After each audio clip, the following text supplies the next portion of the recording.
Nobody wants to get in their business, but we ought to be able to answer questions, especially when they're, flying at dangerously low levels and alerting the citizenry.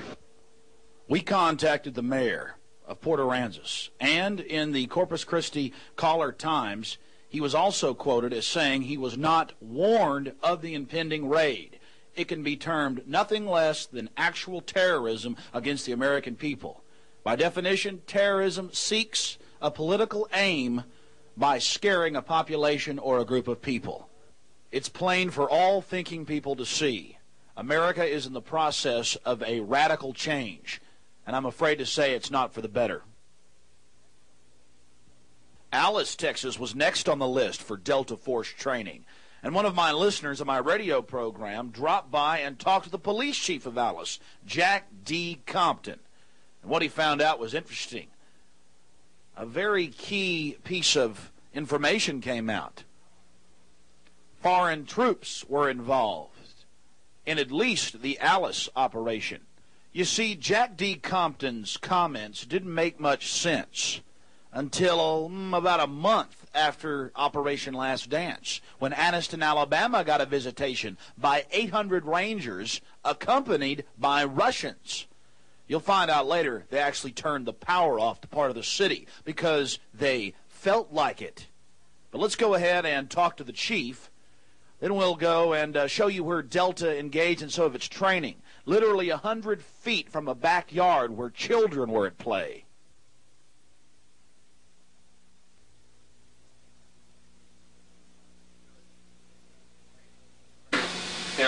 They need these trainings so specialized, and what exactly the qualifications are that they need to train so much. In the event of any terrorist activity, these are going to be the men that address it.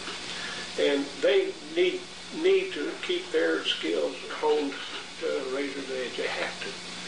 And they don't have time, the luxury of time to plan an operation and go in.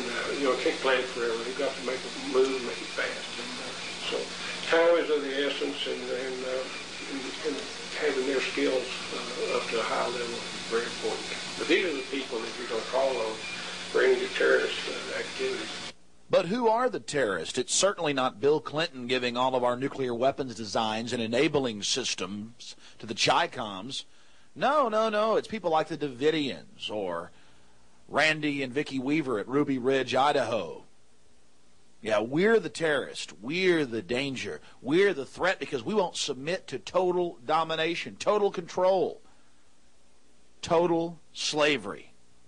Waco is a sterling example of this, the lies and corruption that were evidenced during their activities. Oh, but I forgot. We had to save the children.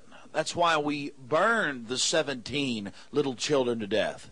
Again, to save them from the terrorist, the deadly, dangerous terrorist, their parents. Can you tell us some of, not necessarily some of the specifics, but some of just certain reasons why, they need these trainings so specialized, and what exactly the qualifications are that they need to train so much? In the event of any terrorist activity, these are going to be the men that address it. And they need to keep their skills honed to a razor's edge. They have to. And they don't have time, the luxury of time to plan an operation and go in. Can't plan it forever. They've got to make a move, make it fast. And so time is of the essence, and having their skills up to a high level is very important. But these are the people that you're going to call on for any terrorist activities. Well, yes, these are the people we're going to call on for terrorist activities. Delta Force, BATF, FBI, hostage rescue teams. They're training on military bases as we speak, ladies and gentlemen. They trained back in '93 before the assault on the Waco church. That's right, it's not a compound. We need to get our priorities straight in this country and worry about our real national security risk, the real threats to our nation, like Bill Clinton, and the already forming global government that controls him. That's the crisis. That's the threat. Not our nation's people. Not American. Speaking of global government, let's go back and hear from Chief of Police in Alice, Texas, Jack D. Compton. As he admits, foreign troops were on the ground during the training mission in Alice, Texas, during the terror mission in Alice, Texas. Make no mistake, that's what it's about. Again, training police, training the general public, training the military that working together for national security is a wonderful thing. I'm here to tell you, historically speaking, it is nothing less than a nightmare. Governments are the most dangerous creations on earth that are man-made. We've also learned that citizens in Alice were told that if they came outside their yards during the training exercise, they'd be taken to jail. I mean, this is getting more and more insane. The Bill of Rights is being flushed down the tubes. This government is training other so-called friendly countries, or? They are training friendly countries, and I'm not at liberty to give you their names, but I know that they are. Mm-hmm. And it's, they were there in Alice, or a couple weeks ago. There was some present, yes, sir. Mm-hmm. They weren't involved in the training itself. They were there on the sidelines. Mm-hmm. Well, you just heard it. A police chief in a South Texas town, Jack D. Compton, saying that he's not at liberty to discuss information engaged in supposed national security operations. What a convenient umbrella for the unfolding police state.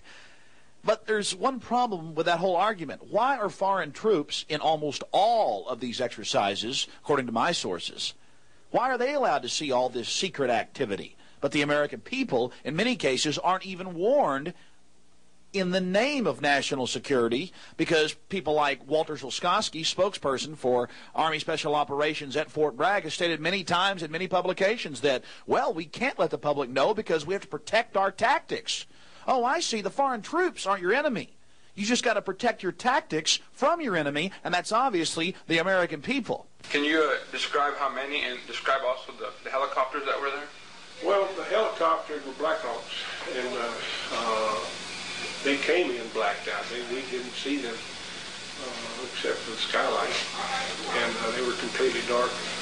And some of the Delta Force people rappelled down the ropes to the helicopter. I mean, from the helicopter to the top of the building. Some landed there on the ground in the parking lot of this building. Was there any that hovered like above the building, and if so, how high? Only long enough. Oh, they was probably around 75 to 100 feet, but they came down on ropes, and so once they ejected, the helicopters left and came back in a few minutes and picked them up. Mm-hmm. So they didn't go back up the ropes; they were picked up helicopters on the ground. The noise level was not excessive. Inside that brick building, the noises were muffled. You didn't hear a great deal. And the loudest noises didn't come from explosives. They came from what we call flashbangs. That's a distraction device that makes an excessive noise and a very bright flash. The charges they use to breach doors that are just enough to breach the door. They were just coming and dropping off people and bombing and shooting their guns, and that's it. They had guns? Yeah, they were just practicing. They had closed up all the roads and everything. Mm-hmm. Did you see any men? And what kind of uniforms they had on? Nah, they didn't let us get out of our gates, because if we did, they said we would be arrested. Did you see the Alice Police Department there? Yeah, they had all the roads blocked. So they were like working together? Yeah, and the sheriff was there? And the sheriff. The J.E. Poultry Company, an abandoned poultry plant, was the site of Delta Force training in Alice, Texas, literally smack dab in the middle of a residential area, as I said, where children were at play. You know, I wish I could say that these operations were just a blunder, a irresponsible activity on part of the Department of Defense. But, ladies and gentlemen, it's clear it's being done on purpose.